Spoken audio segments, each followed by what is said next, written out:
జై గురుదేవ్. ఓం శ్రీ సాయిరామ్. జీవితం జీవితం జీవితం జీవితం జీవితం ప్రేమాత్మ స్వరూపులారా, భూమి మీద నివసించే సమస్త ప్రాణికోటిలోకెల్లా మానవ జన్మ అన్ని విధాలా ఉన్నతమైనది. ఎందుకంటే తనను గురించి తాను సమూలంగా తెలుసుకోవడమే గాక పరిసరాలలో జరిగే మార్పులకు కూడా ప్రతిస్పందిస్తూ విశ్వ కదలికలను గురించి కూడా అధ్యయనం చేసి విశ్వవ్యాపిత భావనలో జీవించగలిగిన స్థాయి ఉన్న ఏకైక జాతి మానవ జాతే. అందువలన మానవ జాతి ఆవిర్భావాన్ని గురించి, ఔన్నత్యాన్ని, ప్రత్యేకతను గురించి శాస్త్రయుక్తంగా తెలుసుకుందాం. ప్రస్తుతం ప్రపంచవ్యాప్తంగా సైన్సు, సాంకేతిక పరిజ్ఞానం తారాస్థాయిలో ఉన్నమాట వాస్తవమే. అయితే ప్రపంచంలో ఎక్కడా ఎటువంటి నాగరికత లేకుండా అన్ని దేశాలు ఆటవికంగా ఉన్నప్పుడే భారతదేశంలో మానవ మేధస్సుపై అద్భుతమైన పరిశోధనలు జరిగి సృష్టికి ప్రతి సృష్టి చేయగల శక్తిని పొందింది ఒక్క మానవుడే. మనం జాగ్రత్తగా విశ్లేషిస్తే మానవ జీవితం పరిపూర్ణత్వం చెందడానికి ఇతర దేశస్థులు రూపొందించిన జీవ పరిణామ సిద్ధాంతం కూడా అవసరమే. అదే సమయంలో మేధస్సును, అందులోని అంతర్గత శక్తులను బహిర్గతం చేసి ఈ చరాచర జగత్తు ఆవిర్భవించడానికి మూలమైన ఆత్మస్థితికి చేర్చి జీవితాన్ని సార్థకం చేసే ఆధ్యాత్మిక విధానము అవసరమే. రెండూ మిళితమైతేనే మానవులకు సమూల న్యాయం జరుగుతుంది. ఒకటి స్థూలం మీద చేసే ప్రయోగాలకు ఉపయోగపడితే మరొకటి సూక్ష్మత్వం మీద చేసే ప్రయోగాలకు ఉపకరిస్తుంది. ఒకటి సృష్టిని గురించి తెలుసుకోవడానికి, మరొకటి సృష్టికర్తను గురించి తెలుసుకోవడానికి ఉపకరిస్తుంది. సృష్టికర్తను గురించి తెలుసుకోబోయే ముందు సృష్టి యొక్క పరిణామాన్ని గురించి శాస్త్రయుక్తంగా తెలుసుకుందాం. పరిణామం అనే పదం చాలా విశిష్టమైనది. విశ్వంలో నిరంతరం మార్పులు జరుగుతూ ఉంటాయి. ప్రతి పదార్థంలో, వస్తువులో, జీవ నిర్జీవులలో, ఘన ద్రవ వాయువులలో, పంచభూతాలలో ఎల్లప్పుడూ ఈ పరిణామం జరుగుతూనే ఉంటుంది.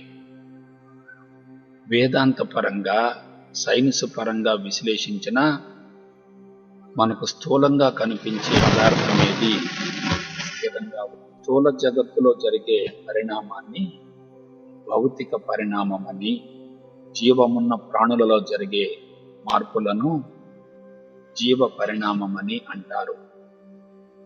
ఈ పరిణామ విధానాన్ని గురించి పాశ్చాత్య దేశాలలో విస్తృతమైన పరిశోధనలు జరిగాయి. స్థూల పదార్థంలో, నిర్జీవులలో ఈ పరిణామం నెమ్మదిగా జరిగితే జీవజాతులలో ఇది అతి వేగంగా జరుగుతుంది. ప్రత్యేకించి జంతువులలో ఈ పరిణామాన్ని స్పష్టంగా గుర్తించవచ్చు. జీవజాతులలో ఈ పరిణామం జరగడానికి మూల కారణమైన పదార్థాన్ని జీవ పదార్థం అంటారు. ఇదే జీవులకు ఆధారం. ఈ జీవ పదార్థంలో చైతన్యం ఎక్కువగా ఉండి పరిసర మార్పులకు వెంటనే ప్రతిస్పందిస్తూ ఉంటుంది. జీవులకు, నిర్జీవులకు మధ్యన ఉన్న స్పష్టమైన వ్యత్యాసం ఏమిటంటే జీవులలో నిరంతరం మనుగడ కోసం పోరాటం జరుగుతూ ఉంటుంది. పరిసరాలలో ఏదైనా అనూహ్యమైన మార్పు సంభవించినట్లయితే తదనుగుణంగా శరీరంలో కూడా తప్పక మార్పులు జరగాలి. లేకుంటే జీవి మనుగడకే ప్రమాదం ఏర్పడుతుంది.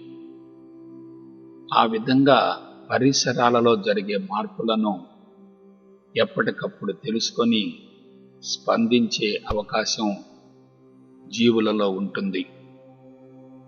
పరిణామం అంటే మార్పు లేక రూపాంతరం అవుతుంది. అసలు ఇది ఎందుకు జరగాలి? భౌతిక ప్రపంచంలో చుట్టూ ఉన్న పరిసరాలలో, పంచభూతాలలో, వాతావరణంలో ఋతువులకు అనుగుణంగా నిరంతరం మార్పులు జరుగుతూ ఉంటాయి. ఈ పరిసర మార్పులకు అనుగుణంగా జీవి దేహంలో కూడా తప్పక మార్పులు జరగాలి కదా. అలా జరగకపోతే ఏమవుతుంది? జీవి మనుగడకు ముప్పు ఏర్పడుతుంది. ప్రతి జీవి యొక్క జీవిత పరమావధి ఏమిటంటే ఎక్కువ కాలం జీవించడం, ఫలవంతమైన సంతానాన్ని ప్రకృతికి అందించి జాతిని సంరక్షించడం. కాబట్టి జీవితకాలం ముగియకుండా ఏ ప్రాణి ముందుగా జీవితాన్ని ముగించాలని కోరుకోదు. అందువలన పరిసరాలలో ఎటువంటి మార్పులు జరిగినా ప్రతిస్పందించి తనను తాను రక్షించుకుంటుంది. ఆ విధంగా అంతరంగంలో జరిగే మార్పులనే జీవ పరిణామం అంటారు.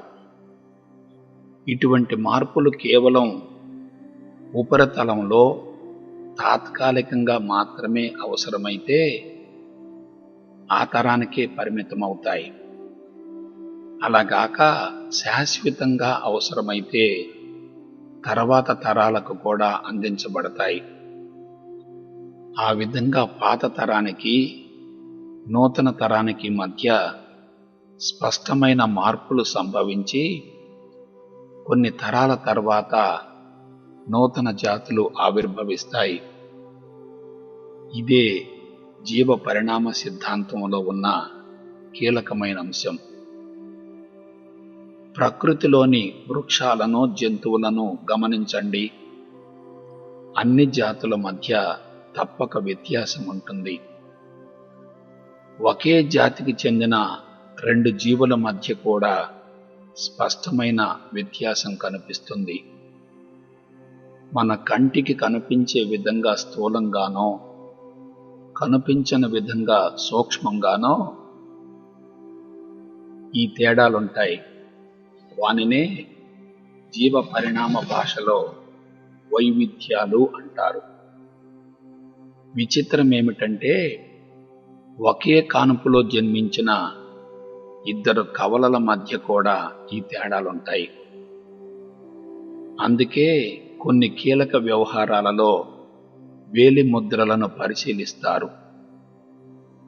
అంటే బాహ్యంగా కనిపించేది భిన్నత్వమైతే సూక్ష్మంగా కనిపించేది వైవిధ్యం. అటువంటి వైవిధ్యానికి మూల కారణమేమిటో శాస్త్రయుక్తంగా విశ్లేషిద్దాం. ఏదైనా ఒక జీవి ఉద్భవించాలన్నా, ఒక వృక్షం మొలకెత్తాలన్నా తప్పనిసరిగా విత్తనం అవసరం కదా. విత్తనం లేకుండా జీవి ఏర్పడే అవకాశం లేదు. అయితే ఆ విత్తనంలో ఏముంటుంది? స్థూలంగా ఉన్న ఆ జీవి యొక్క ప్రతిరూపమంతా అందులో దాగి ఉంటుంది. ఆ ప్రతిరూపం ఎలా ఉంటుంది? అత్యంత సున్నితమైన, శ్రేష్టమైన జన్యు పదార్థంతో కూడి ఉంటుంది. ఆ జన్యు పదార్థం నత్రజని మూలాలతో కూడిన డిఎన్ఏగా ఉంటుంది. దీనిని ఒక ఉపమానంతో విశ్లేషిద్దాం. ఉదాహరణకు మర్రి వృక్షం చాలా పెద్దది. దాని జన్మకు మూల కారణమైన మర్రి విత్తనపు పరిమాణం ఎంత? అతి సూక్ష్మంగా ఉంటుంది.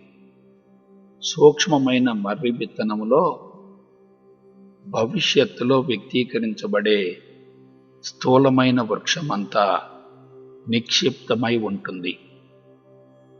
ఆ విత్తనంలో ఉన్న జన్యు పదార్థమంతా క్రోమోజోములతో కూడి ఉంటుంది. జీవులలో వైవిధ్యానికి మూల కారణం జన్యు పదార్థమైన డిఎన్ఏలోని నత్రజని మూలాల అమరికలో ఉన్న వ్యత్యాసమే. జాతుల మధ్య భిన్నత్వం ఏర్పడడానికి మూల కారణం క్రోమోజోముల సంఖ్యలో పరిమాణం. ఒక మూలకానికి మరొక మూలకానికి వ్యత్యాసం ఉండడానికి మూల కారణం పరమాణువులలోని రేణువుల సంఖ్యలో అమరిక. మూలమైన డిఎన్ఏలోని నత్రజని మూలాల సంఖ్య అమరికలో ఉన్న వ్యత్యాసం వల్లనే వైవిధ్యాలు ఏర్పడతాయి. అయితే జీవులలో ఎలా జరుగుతుంది?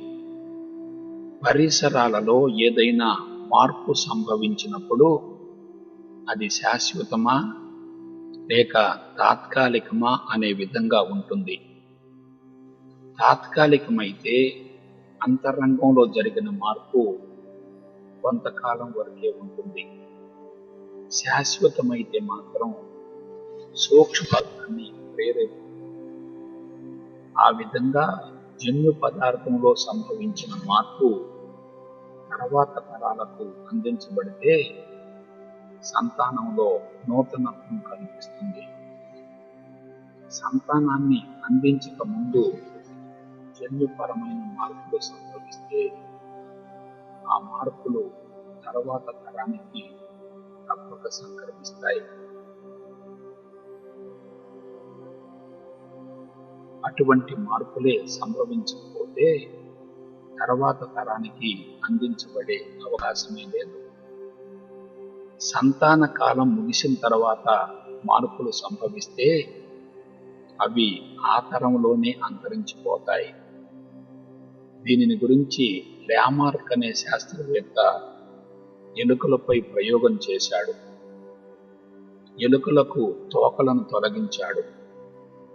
వానికి కలిగిన సంతానాన్ని పరిశీలిస్తే అన్ని తోకలతో కూడిన ఎలుకలే జన్మించాయి. అంటే ఆ మార్పు కేవలం తాత్కాలికం, జీనులను ప్రభావితం చేయలేదన్నమాట. పరిసరం అనేది ఎల్లప్పుడూ ఒకే రకంగా ఉండదు కాబట్టి వాతావరణంలో మార్పులు సంభవించిన వెంటనే జీవి యొక్క అంతరంగంలో మనుగడ కోసం ప్రేరణ కలుగుతుంది.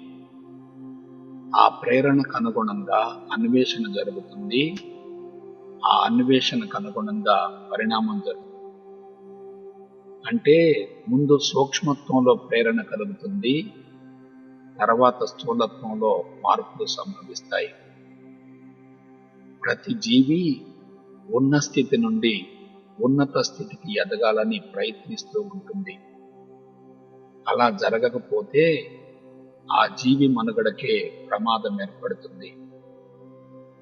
పరిసర మార్పులకు అనుగుణంగా జీవి దేహంలో సంభవించే మార్పులను అనుకూలనాలు అంటారు. ఈ ప్రక్రియలో పాత లక్షణాలు కరిగిపోతే నూతన లక్షణాలు ఏర్పడుతూ మార్పులతో కూడిన సంతానం తరువాత తరాలకు అందించబడుతూ ఉంటుంది. ఆ విధంగా కొన్ని తరాలు గడిచాయి అనుకోండి, పాత తరానికి నూతన తరానికి మధ్య స్పష్టమైన మార్పు కనిపిస్తుంది. దానినే క్రొత్త జాతి అంటారు. ఈ విషయమై ప్రకృతి మీద పరిశోధన చేసిన వ్యక్తి చార్లెస్ డార్విన్.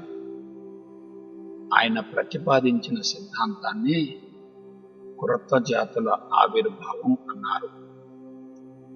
డార్విన్ అభిప్రాయం ప్రకారం మనుగడ కోసం జరిగే ఈ పోరాటంలో జాతులలో అవసరానికి మించి ఉత్పత్తి జరుగుతుంది. దానినే అత్యుత్పత్తి అంటారు. ఉదాహరణకు ఒక వేప చెట్టును గమనించండి. అనూహ్యమైన సంఖ్యలో విత్తనాలు ఉత్పత్తి అవుతాయి. అయితే వానిలో అతి కొద్ది సంఖ్యలో మాత్రమే మొలకెత్తుతాయి. ఆ మొక్కలలో కూడా కొన్ని మాత్రమే వృక్షాలుగా మారతాయి. ఎందువలన? ప్రతి జాతికి తన సంతానంతో భూమండలమంతటిని నింపాలని ఉన్నప్పటికీ ప్రకృతి దానికి అడ్డుకట్ట వేస్తుంది. వానిలో బలమైనవి, ప్రకృతికి ఉపయోగపడేవి మాత్రమే ఎదుగుతాయి, మిగిలినవి నశించిపోతాయి. దీనిని ప్రకృతి వరణము అంటారు. ఈ ప్రత్యుత్పత్తి విధానం అనేది ప్రాథమిక జాతులలో అనూహ్యంగా ఉంటుంది, ఉన్నత శ్రేణి జంతువులలో తక్కువగా ఉంటుంది. ఎందుకంటే ప్రాథమిక జాతులలో ఉత్పత్తి ఎక్కువ, మనుగడ సాగించేవి తక్కువ. ఉన్నత జాతులలో మాత్రం ఉత్పత్తి తక్కువ, మనుగడ సాగించేవి ఎక్కువ. ఆ విధంగా ప్రకృతి జాతుల సంఖ్యకు అడ్డుకట్ట వేస్తుంది. అంతేగాక ఏ జాతి ఎక్కడ ఎంతకాలం జీవించాలో నిర్ణయించేది కూడా ప్రకృతే.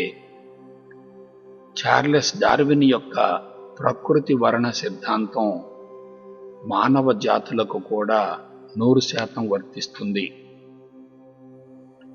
మానవుడు ఆటవికంగా, అనాగరికంగా ఉన్నప్పుడు ఎలా ఉన్నాడు? ఆనాడు ప్రకృతికి అనుగుణంగా మనుగడ సాగించడం వలన 120 సంవత్సరాలు ఆరోగ్యంగా జీవించినట్లుగా మనకు శాస్త్రీయపరమైన ఆధారాలున్నాయి. ప్రస్తుతం మానవ జాతి పరిస్థితిని గమనించారా?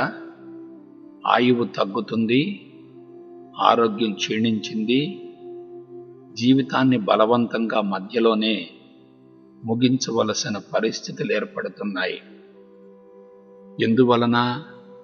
ప్రకృతికి విరుద్ధంగా జీవించడం, ప్రకృతిలో లభించిన పదార్థాన్ని మార్చి వండి తినడం, ప్రకృతికి వ్యతిరేకమైన చర్యలు కొనసాగించడం వగైరా వగైరా. ప్రకృతిని కాపాడినప్పుడే అది మానవుని కాపాడుతుంది.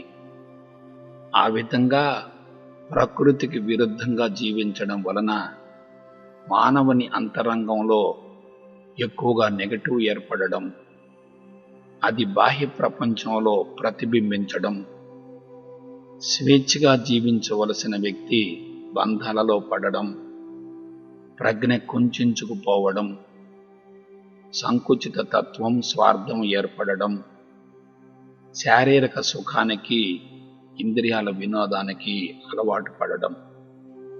అందువలననే ప్రకృతి ఎంపికకు అర్హుడు కాలేకపోతున్నాడు.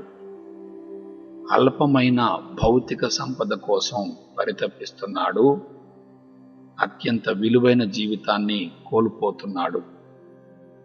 అన్నిటికీ మూల కారణం మేధస్సే. అంతరంగంలో సంభవించే మార్పులు అనుకూలనాలు కాకపోగా ప్రతికూలనాలవుతున్నాయి. పురోగమన పరిణామానికి బదులుగా తిరోగమన పరిణామం జరుగుతుంది. జన్యు పదార్థం బలహీనపడుతుంది. శారీరక, మానసిక అవలక్షణాలతో కూడిన సంతానాన్ని అందించవలసిన పరిస్థితులు ఏర్పడ్డాయి.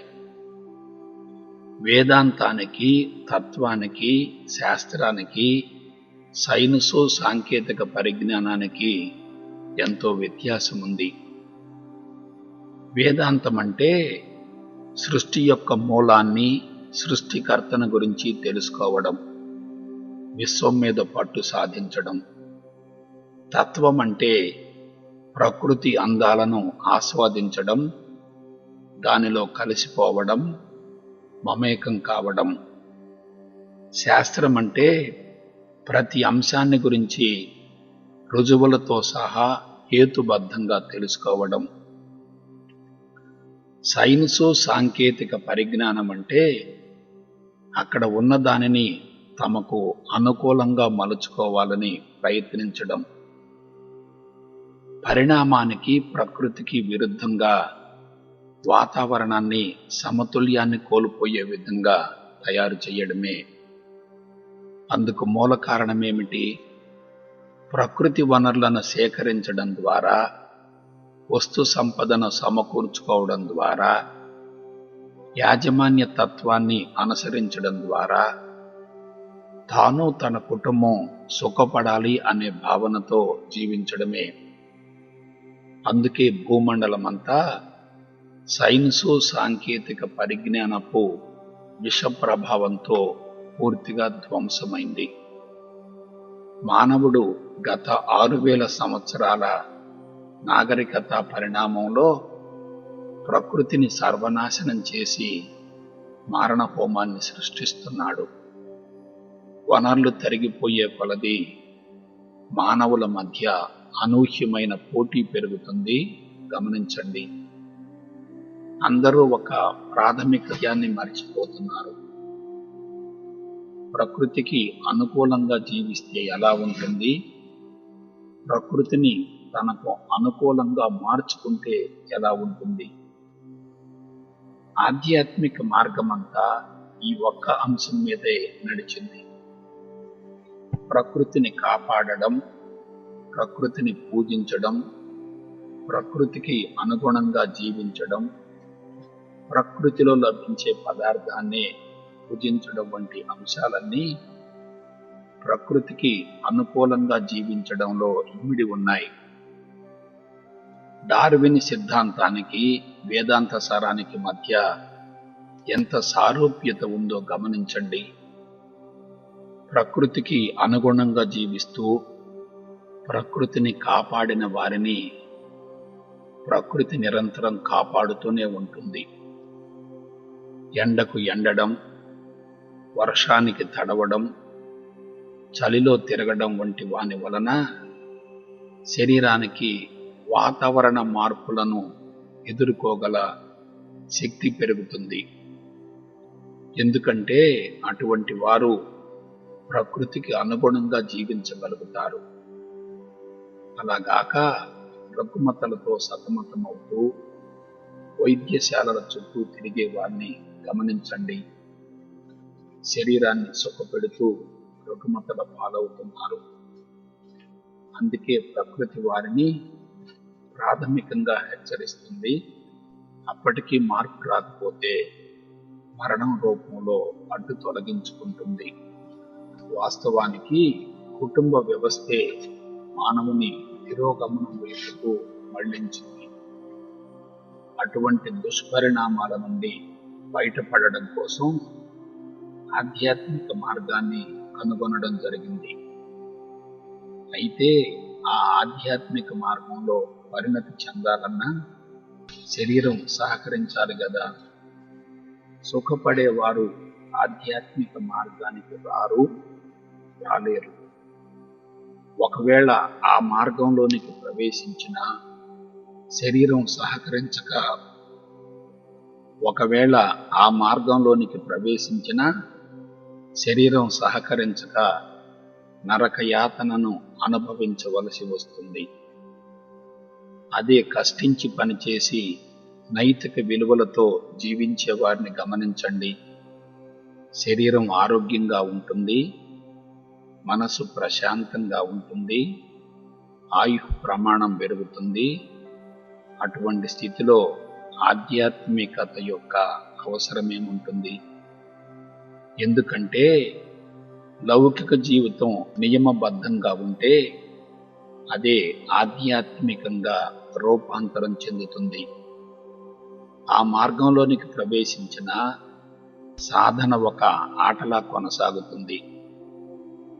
కాబట్టి ప్రస్తుతం సుఖానికి అలవాటు పడి ప్రకృతికి విరుద్ధంగా జీవిస్తున్న మేధావులే శిక్షను అనుభవిస్తున్నారు. వారే శారీరక ఆరోగ్యం కోసం, మనశ్శాంతి కోసం బాబాల చుట్టూ, ఆశ్రమాల చుట్టూ, గురూజీల చుట్టూ పరుగులు తీస్తున్నారు. లోపం తమలోనే ఉందన్న వాస్తవాన్ని గ్రహించలేకపోతున్నారు. అంతరిక్ష ప్రయోగాల ద్వారా ఏదో సాధించాలనే తపనతో అంతరంగాన్ని కలుషితం చేసుకొని ఆ కాలుష్యాన్ని ప్రపంచమంతటా వ్యాపింపజేస్తున్నారు. అందుకే ప్రకృతి వనరులను పరిరక్షించుకున్న దేశాలన్నీ ఇప్పటికీ సుభిక్షంగా ఉన్నాయి. గమనించండి. భగవంతుని పేరు మీద ప్రపంచాన్ని దోచుకుంటూ దానిని ఆధ్యాత్మికతగా భావించడమంతా ఆత్మవంచన మరొకటి లేదు. అందుకు ప్రధాన బాధ్యత వహించవలసింది ఆధ్యాత్మికవేత్తలే. ఎందుకంటే వారు వేదాల సారాన్ని సామాన్యులకు అందకుండా చేశారు. భగవంతుని గురించిన వర్ణనలను పెంచి సమాజ శ్రేయస్సును గురించి, దాని బాధ్యతను గురించి వివరించలేకపోయారు. భగవంతుని గురించిన ఫలితంగా మన కళ్ళ ముందే ఎన్నో మారణ హోమాలు జరుగుతున్నా చూస్తూ నిస్సహాయులుగా ఉండిపోవలసిన పరిస్థితి ఏర్పడింది. కాబట్టి ఇప్పటికైనా వారు పరివర్తన చెందకపోతే భవిష్యత్తులో సామూహికంగా భారీ మూల్యం చెల్లించవలసి వస్తుంది. కాబట్టి జ్ఞానోదయం పొంది జీవిత సత్యాలను తెలుసుకుని జీవితాన్ని ఆధ్యాత్మిక మార్గం వైపుకు పయనింపజేసి సత్ఫలితాన్ని పొందాలని మనసా వాచ కర్మణ కోరుకుంటూ సెలవు తీసుకుంటా. ఓకే. జై గురుదేవ్.